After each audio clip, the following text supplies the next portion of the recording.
ইদানিং একটা বিষয় প্রচুর পরিমাণে লক্ষ্য করতেছি, সেটা হচ্ছে যে চোখ বন্ধ করলেই শুক্রবার, চোখ বন্ধ করলেই চোখ খুললেই বৃহস্পতিবার শুক্রবার চলে আসতেছে। এই কথা যে আমি একা বলতেছি বিষয়টা এমন না, অনেকের পোস্ট দেখলাম।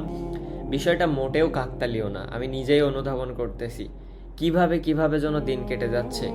এই এখনো মনে আছে গত শুক্রবারে কখন নামাজে গেছিলাম, কি করতেছিলাম, দেখতে দেখতে কালকের দিন পর আবার শুক্রবার। তো মানে এই পরিমাণে যে সময় চলে যাচ্ছে আমাদের হাত থেকে দ্রুত, দিন শেষে একটা জিনিস মনে হয় যে আসলে নিজের জন্য বা আখিরাতের জন্য তেমন কিছু হয়তো বা আমরা করতেই পারলাম না। দুনিয়াবি চিন্তাধারা, এটা যাকেই বলি না কেন, আমি নিজেও দুনিয়াবি চিন্তাধারা বাদে আর কোনো কিছুই নেই। জানি না কি হবে, আল্লাহই ভালো জানে। আর অনেকেই বলতেছে এটা শেষ জামানার, বা এটা হচ্ছে যে শেষ জামানার আলামত আর কি, মানে কিয়ামতের আলামত, যে খুব তাড়াতাড়ি শুক্রবার আসবে, শুক্রবার চলে যাবে, দিন পার হবে।